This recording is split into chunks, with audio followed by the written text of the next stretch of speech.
Greetings and welcome to the Leading Through Uncertain Times, What Employees Need Now webinar.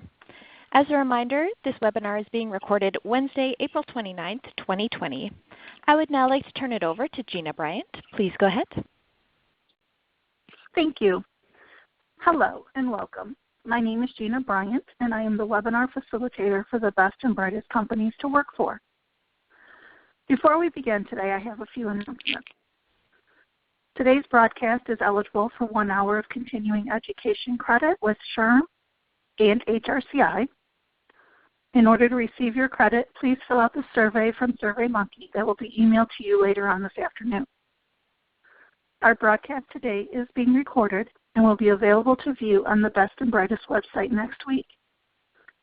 If you have any questions during this broadcast, please use the chat feature you see in the lower left-hand portion of your screen. We will have a Q&A session at the end of this webinar.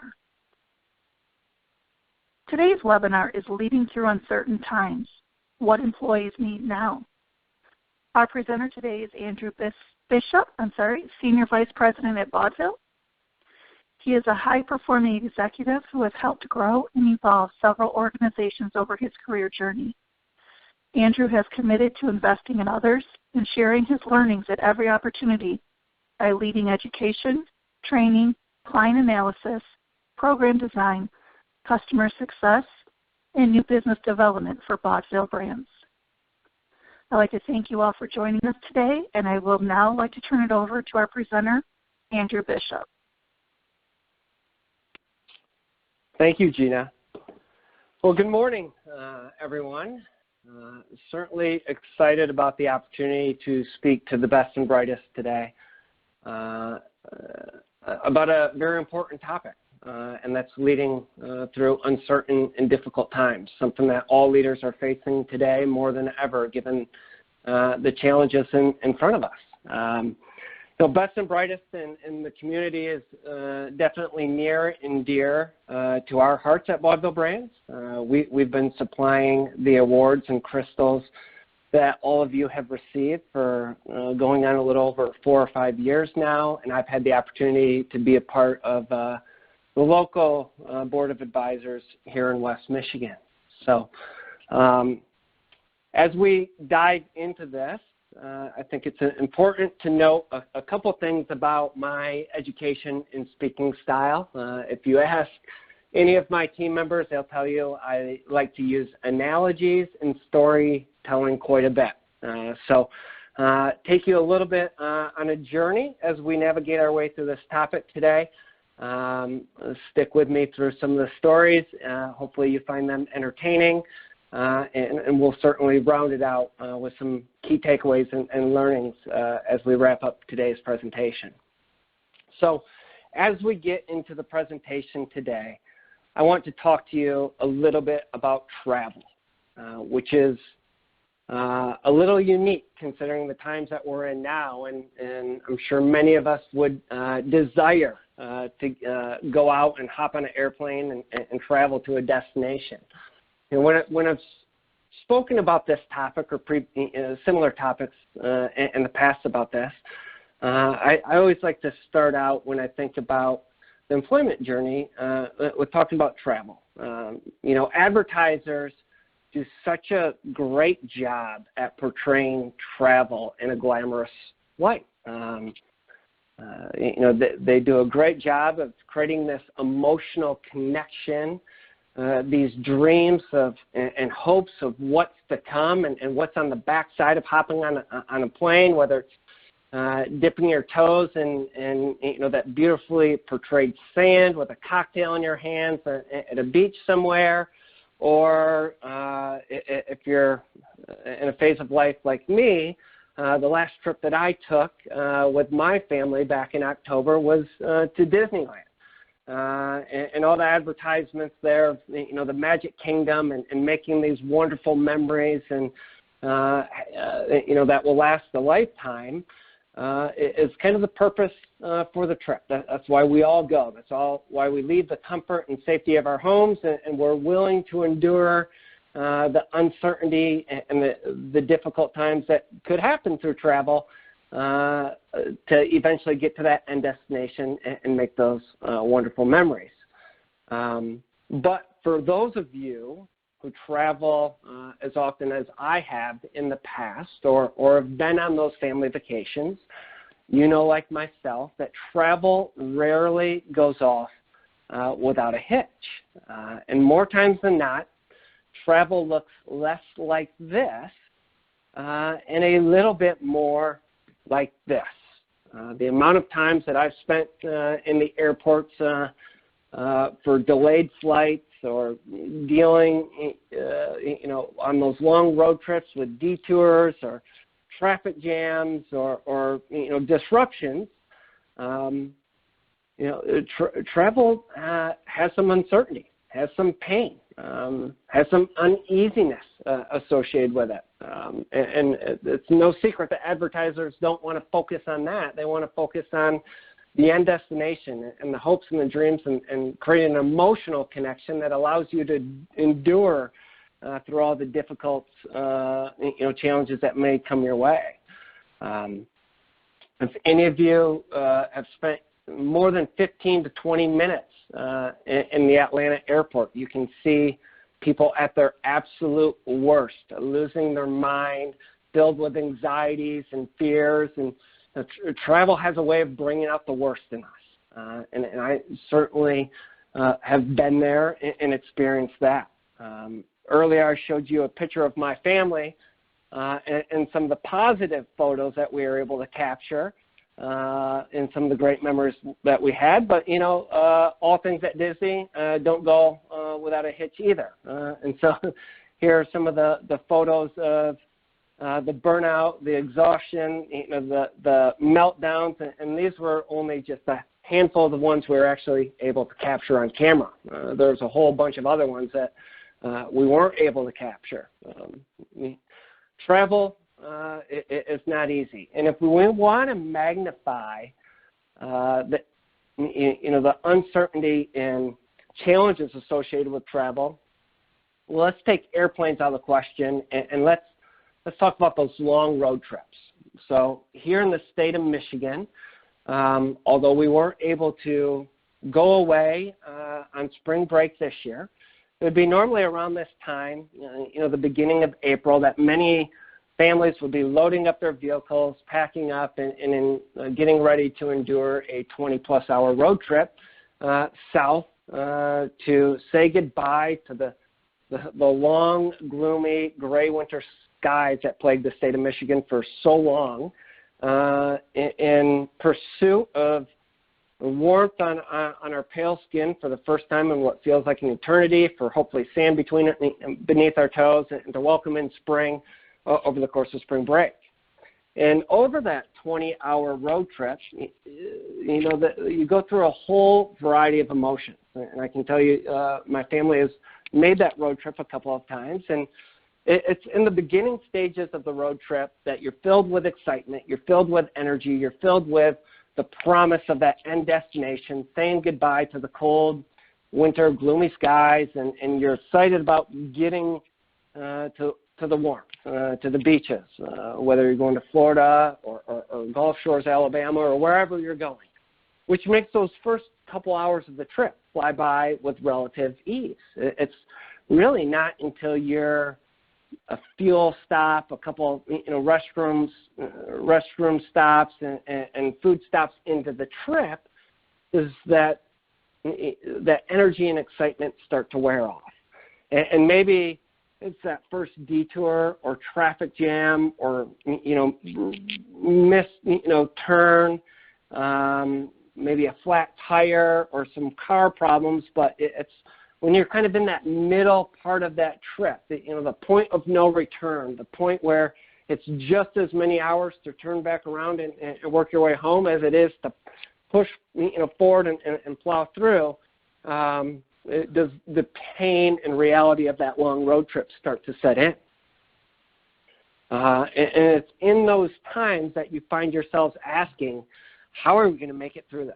You know, why did we sign up for this journey again?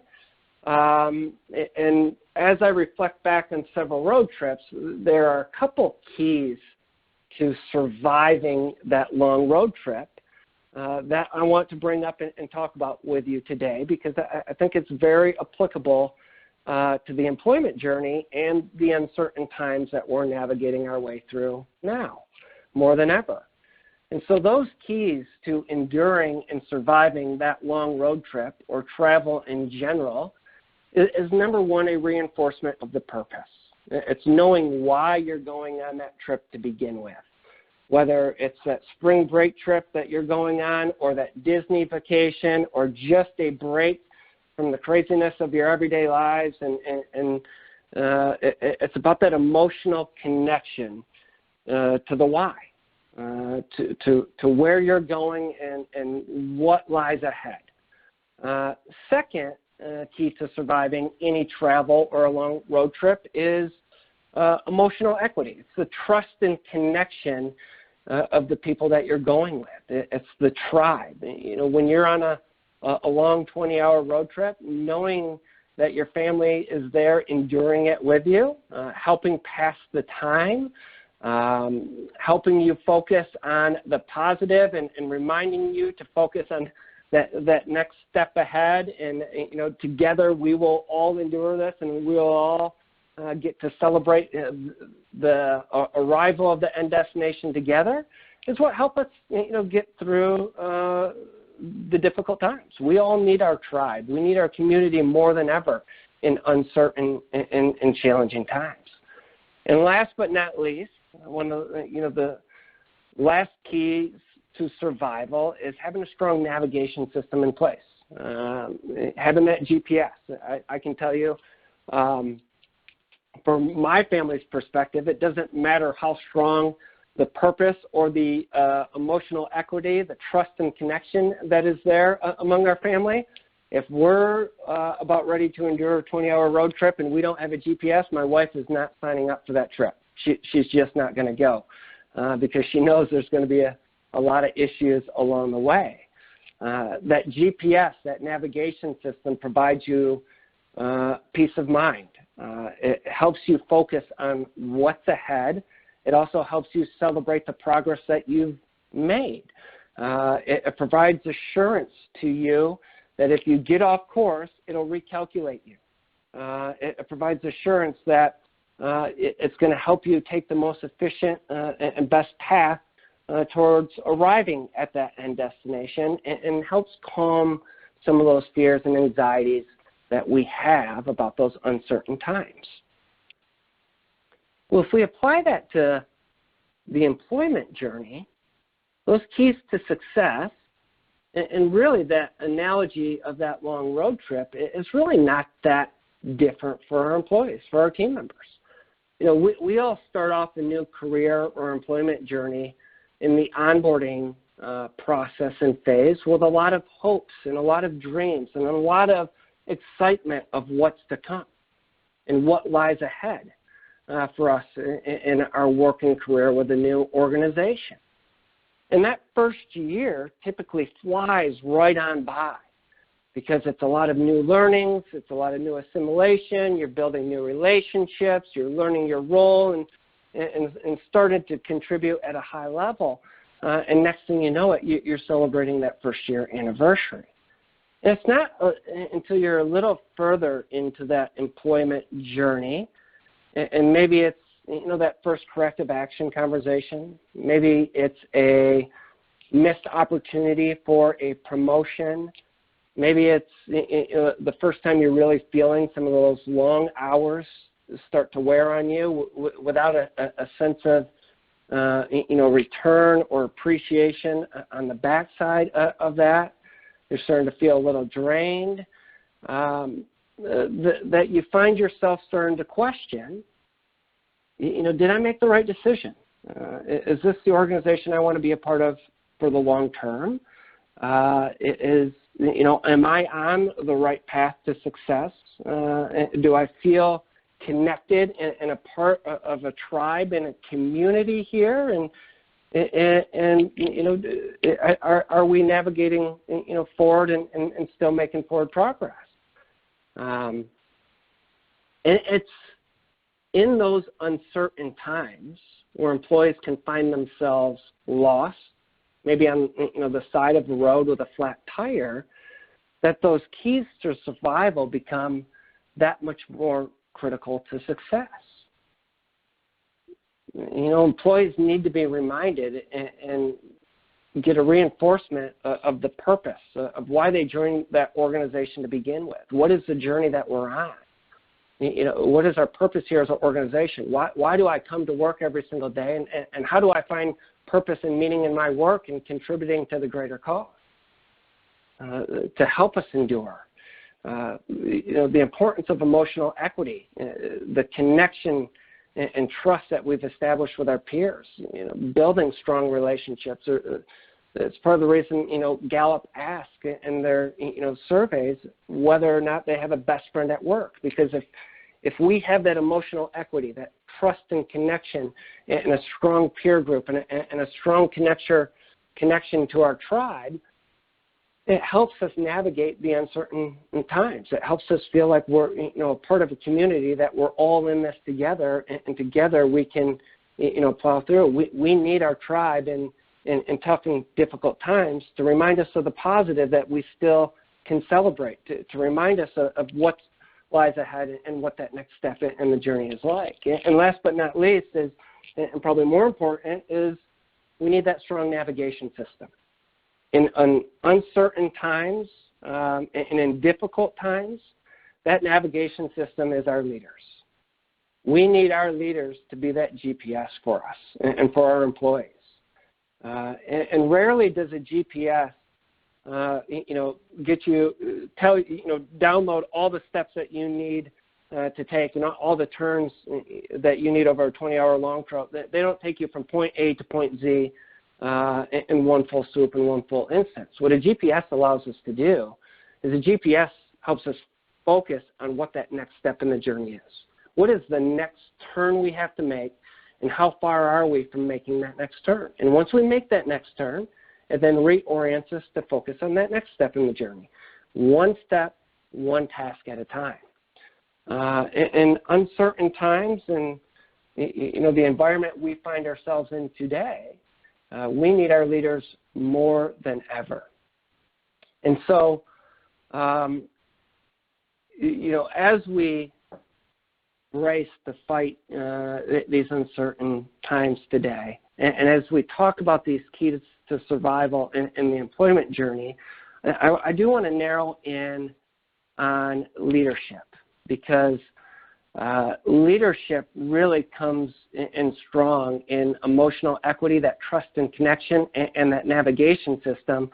And Gallup has recently published a lot of studies. In fact, they wrote a book on it, that the most important aspect, the number one influencer on our job satisfaction, on our employee engagement, and level of measures of success in our careers are directly tied and correlated to the relationship we have with our leaders.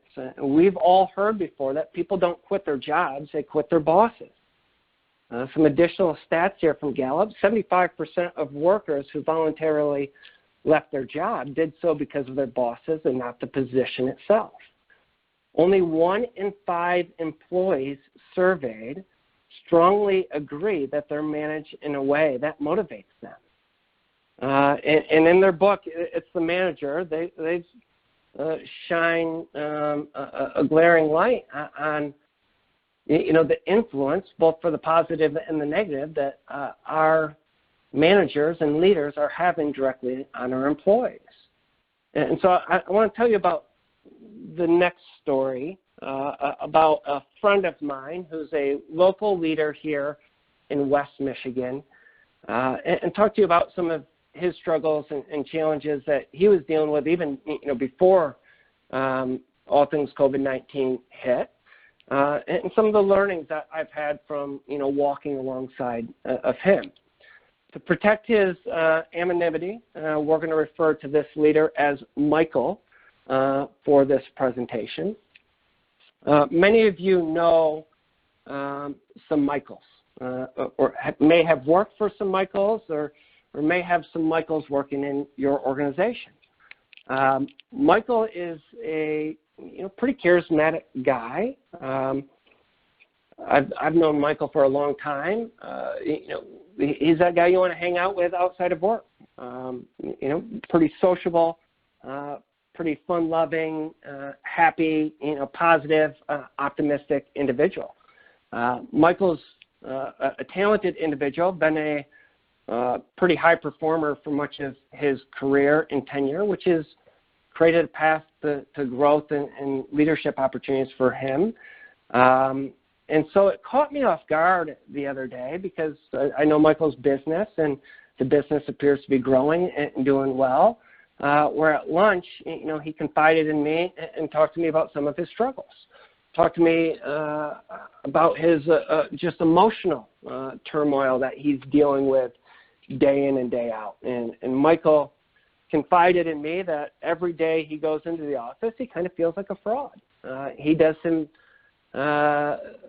his best to give himself a pep talk to go into the office with a positive and optimistic mindset each and every day, but the challenges and burdens of leadership were starting to wear him down. Dealing with an organization, while on the outside looks like it's growing, dealing with some financial struggles internally, dealing with some underperformance within the organization, uncertain about what the future has to hold for his company. And he was talking at this time how he went off and completely outside of his core values and how he likes to operate, lost his mind at an all-staff meeting. Just came unglued because they were working on a new customer project for potentially their largest customer, and nothing was going right on this project. Missed deadlines, some poor craftsmanship, a lot of warranty work, and just error after error, mistake after mistake, and he couldn't handle it anymore, so he went off the deep end and said he was yelling and shouting and screaming, and when he left work that day, he felt completely deflated because that's not the individual he wants to be. He was asking the question, why is our culture the way it is? Do I just need to start over with my team? Do I got the wrong people on the bus? Do these people just not care as much as I do? Why aren't they engaged? Why aren't they paying attention? Why can't we move this business forward? Those are tough questions. Several of us have probably faced those at times in our career. And I want to stop it and pause here for a second because I need to reintroduce myself to you. My name's Andrew Bishop, and I was that senior leader. I was Michael, and I had it wrong for far too long. I was that leader in a former life that did come unglued at an all-staff meeting, that didn't understand why we couldn't move our culture and our business forward, why didn't understand, lack of engagement. Prior to stepping into the role that I've been in for the past 7 years, this topic of employee engagement, this topic of appreciation and recognition and emotional equity, that was foreign to me. That was not something that I had been taught or brought up in. And I forget so often, and I think for HR, it's easy for us to forget so often that our leaders haven't been brought up in this world of emotional equity and creating that emotional connection with our employees and employee engagement and showing appreciation. Because what a lot of leaders have gone through is, through school, I spend a lot of time focusing on business processes, business strategies, business law, economics, accounting, the black and white, the analytical, the strategic side of business. We spend a lot of time through business school learning those very things. And the workforce that I was indoctrinated into early in my career, taught me that there's a certain way to act. There's a certain way to dress. There's a certain way to talk and how to present yourself, and to let your actions speak louder than your words, and to do all the talking and let your performance be the top thing that you focus on, because it was the top performers that were given all the opportunities for advancement, and were being recognized and had a light shown on them. And for those individuals that didn't fall in line and didn't follow suit, well, they were provided with opportunities to pursue a new career and an opportunity that was a better fit somewhere else. Rarely through school or early on in my career did we talk about the emotional side of the ledger. But the reality is a fully engaged individual, a fully engaged brain, is just as equal parts emotional as it is rational. If anything, it's probably more parts emotional than it is rational. So our brain is really made up of a variety of different systems. You can look at it from the left brain or right brain, but it's really about the limbic system and the neocortex. Simon Sinek talks about this often in his book, Start With Why. And the electronic or the electric transmissions and neurons that flow through our brain always flow in and out of the limbic system first. And the limbic system is where emotions live. That's where passion and love and those emotional gut decisions live before it ever makes it to the rational brain on the business logic side.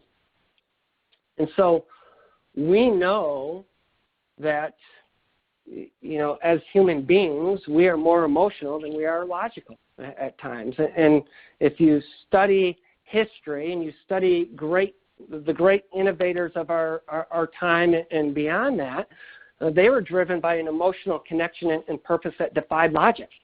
New innovations and new technologies and how the human race has evolved over time has always been about defying logic in the pursuit of a strong emotional conviction. And so if we want to move our organizations forward and we want to move our culture forward and we want to make it through tough, uncertain times, it is about tapping into those strong emotional ties and connections and drivers that we have that occupy our brain, which is where the greatest challenge for leaders come in today. The ultimate dichotomy of leadership is balancing the black and white, the tactical, the strategy, the goals and the objectives that we need to focus on to do our part as leaders and move the business forward, the mission side of the ledger, versus balancing the emotional needs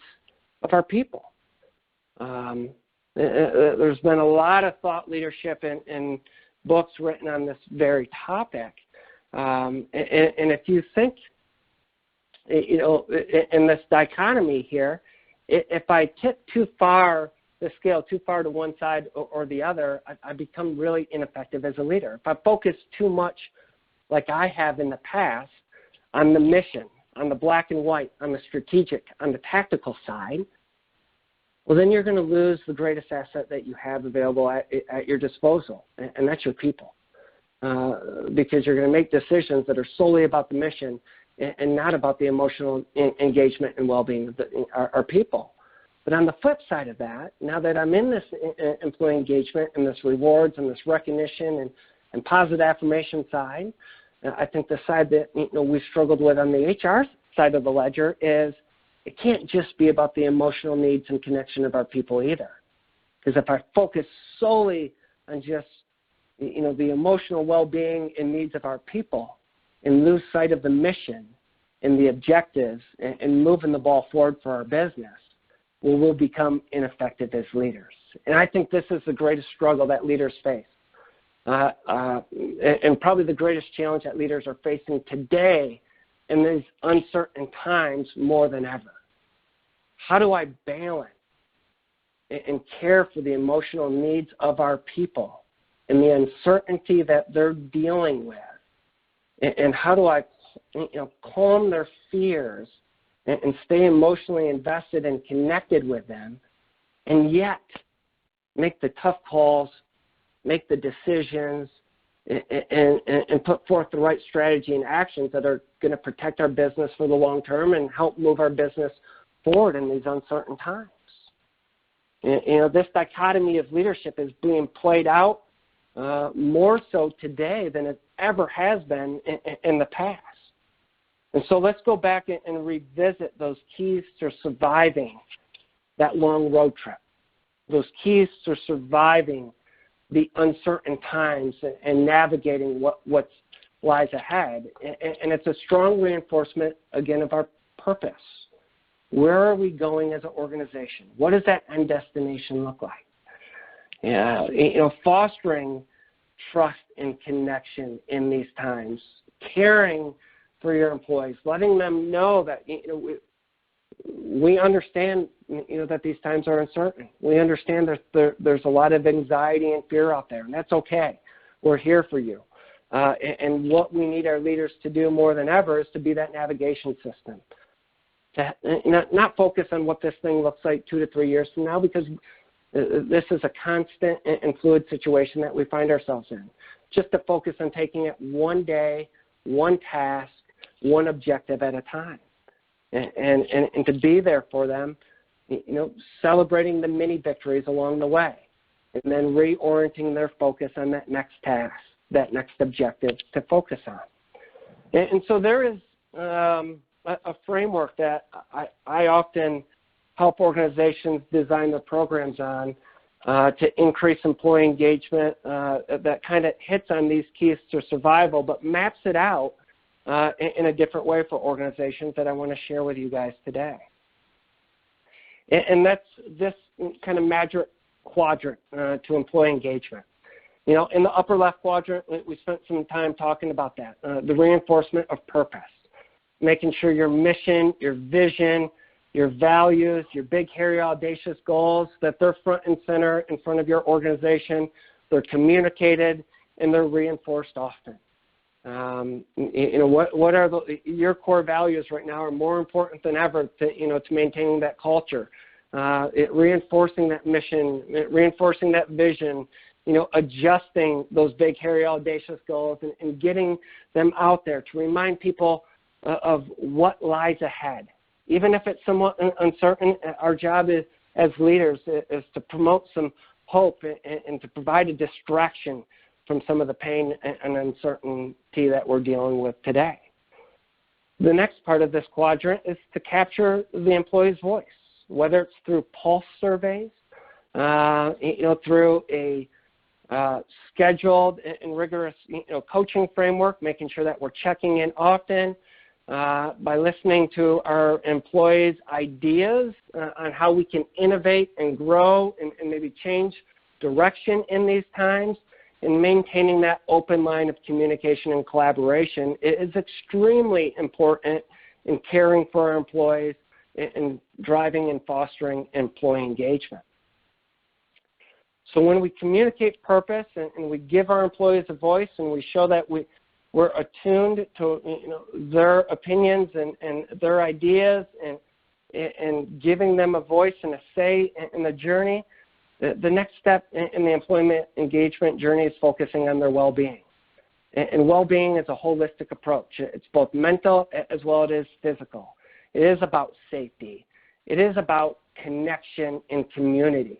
And this is a category that we probably need to double down on right now more than ever, making sure that we are caring for our mental well-being of our employees.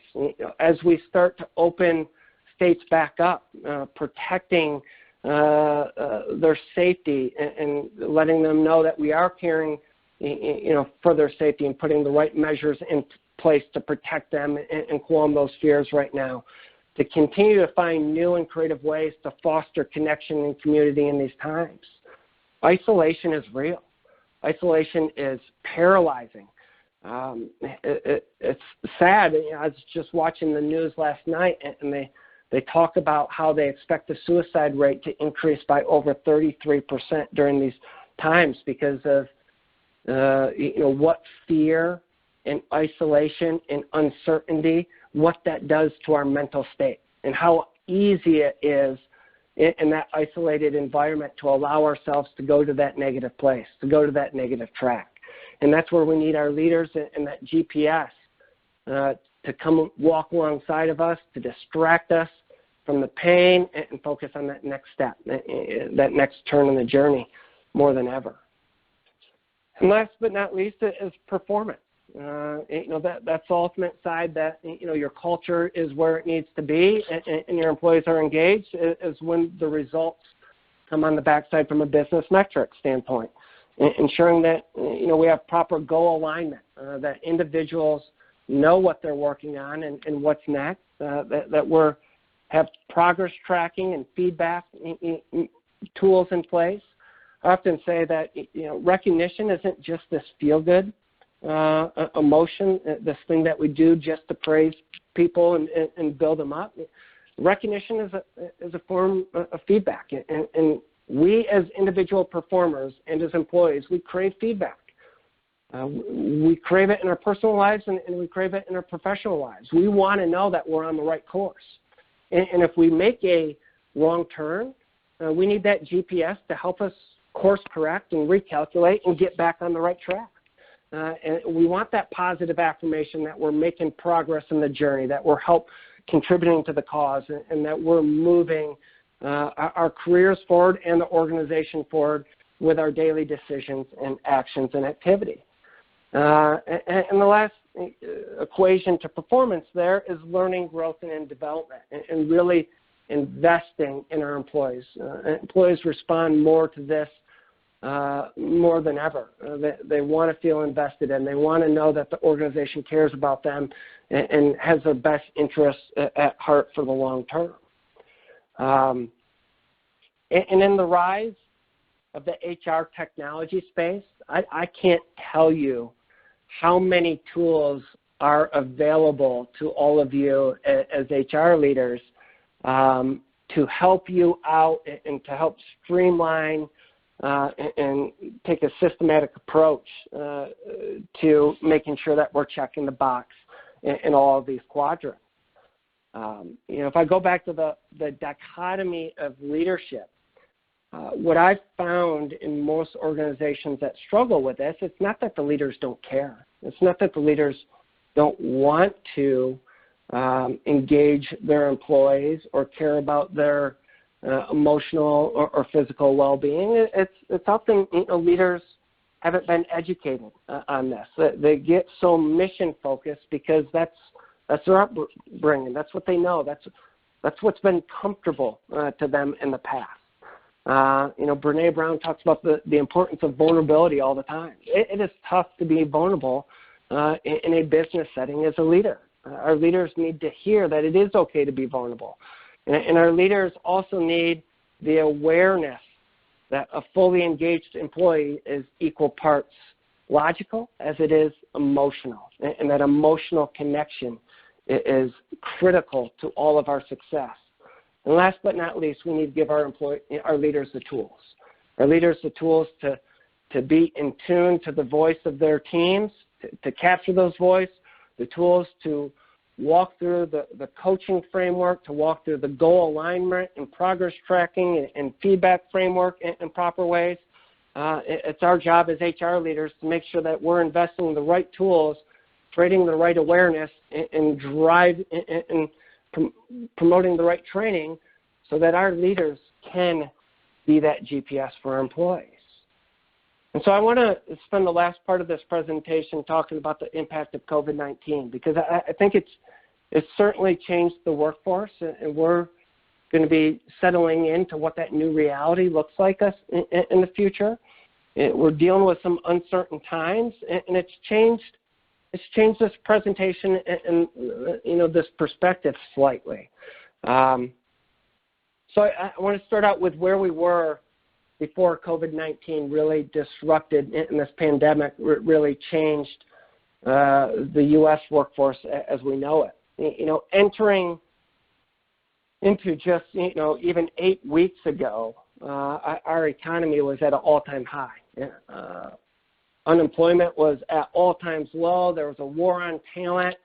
And when we look at Maslow's hierarchy of needs, what organizations were really focused on and differentiating was this, recognition and achievement, investing in employees' long-term growth, and helping them reach this pinnacle of performance and self-actualization. And it was about growth. It was about achievement. It was about recognition and praise.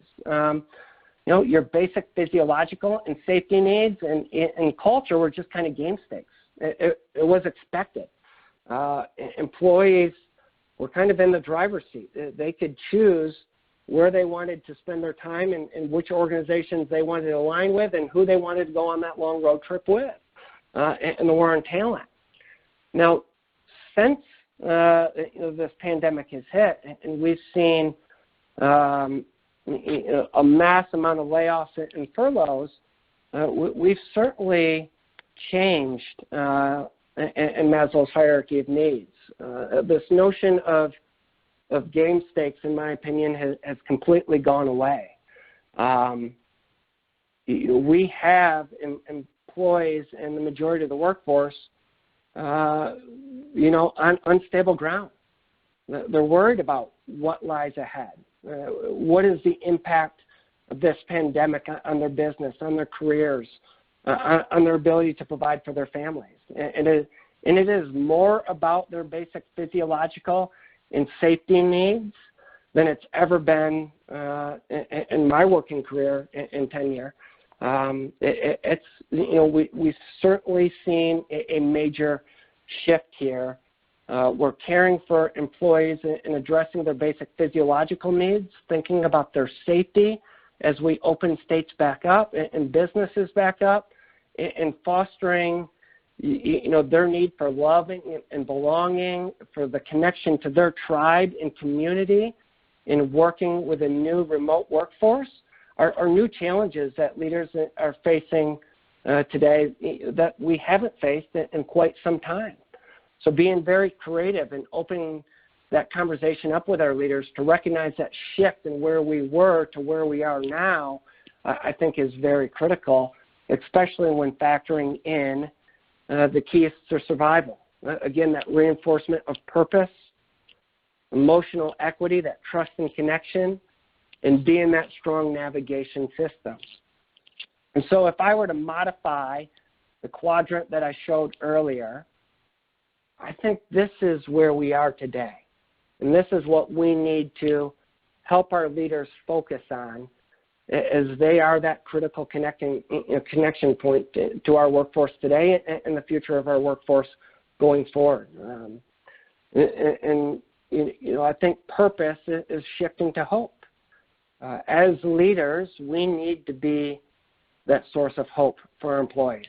We need to generate excitement about a better future, about a new reality. We might not know what that looks like, but it is our job as leaders to paint that there are brighter times ahead, and that together we will endure this, we will rise, and we will find a way to navigate these uncharted waters. More important than ever, it is about trust and earning the trust of our employees.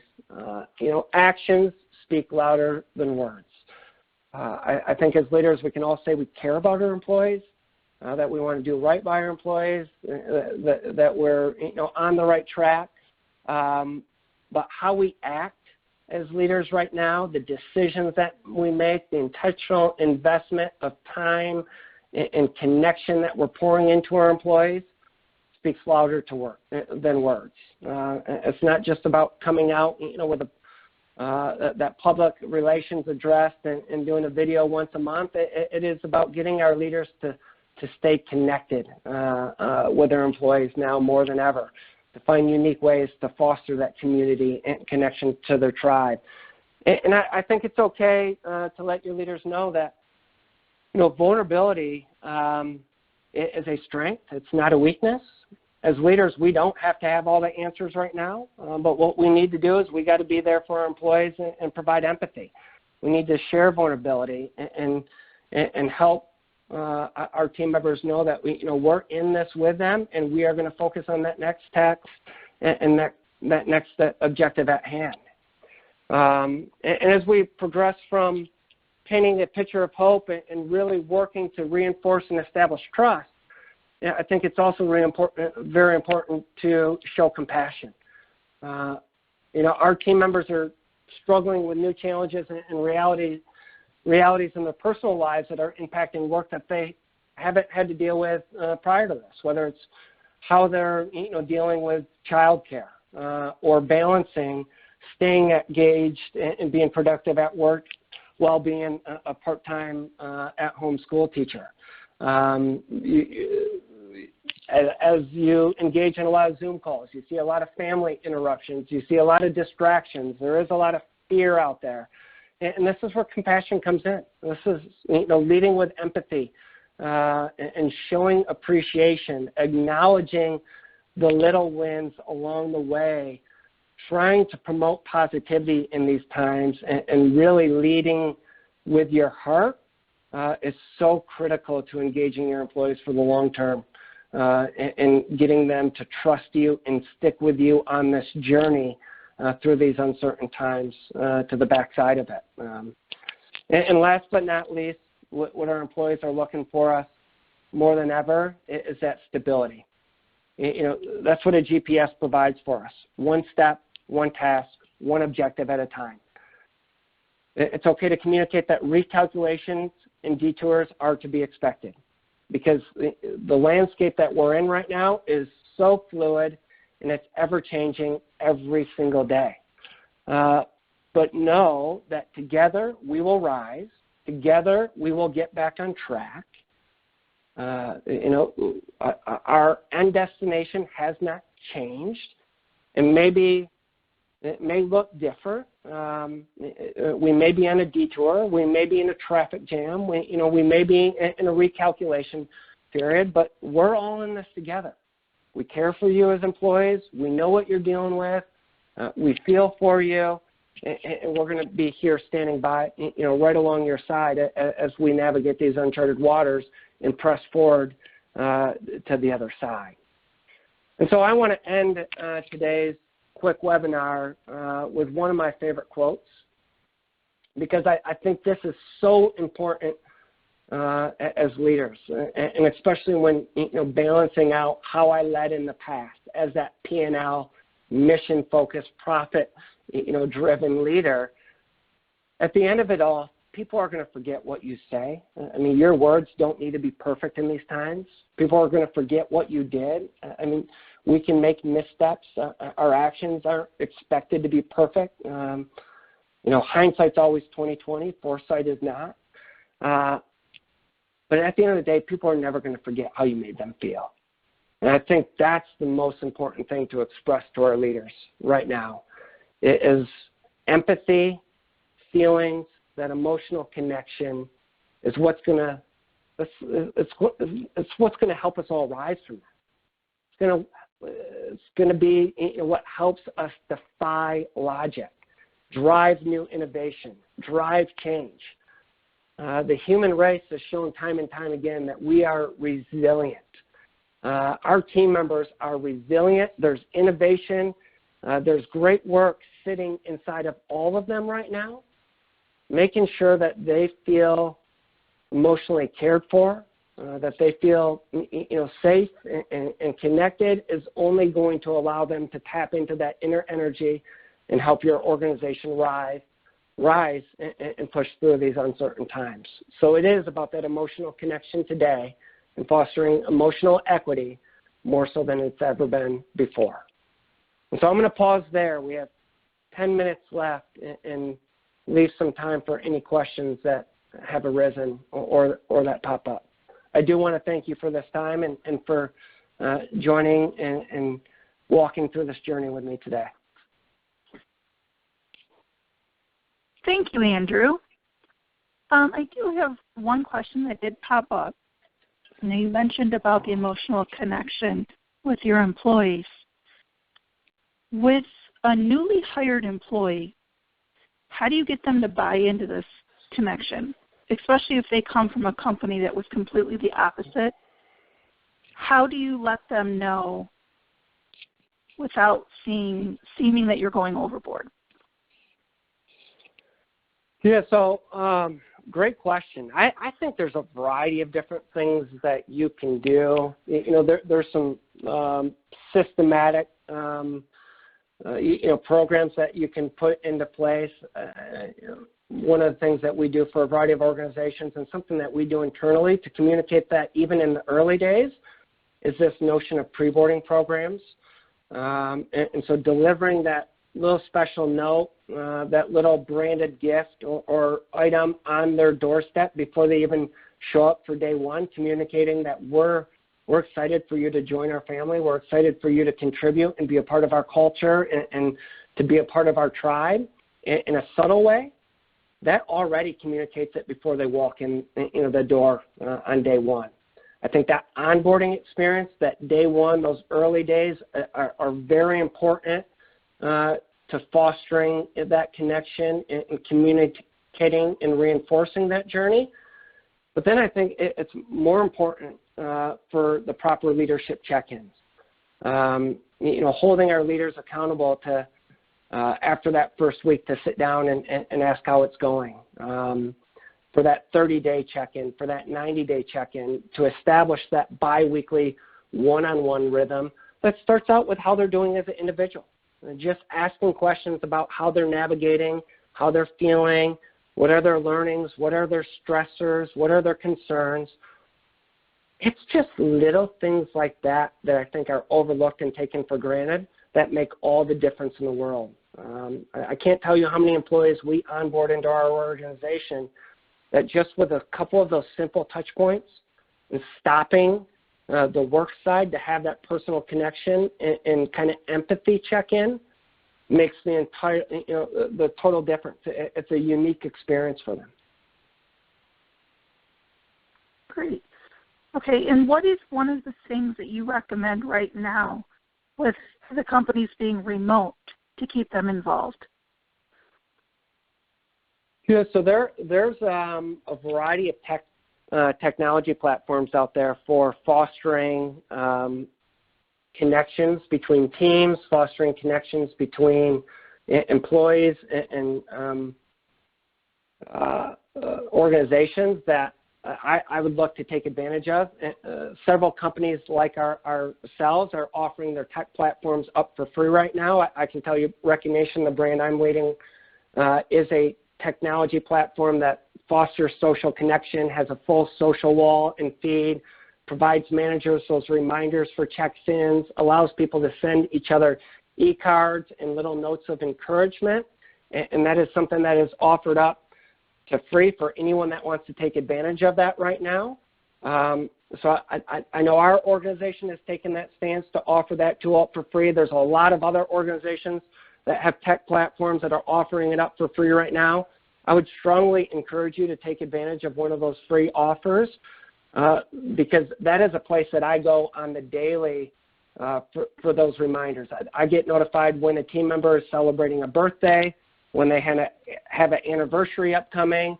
It's nice for me to see how peers are supporting each other or helping each other out for these times so that we can send each other notes of encouragement.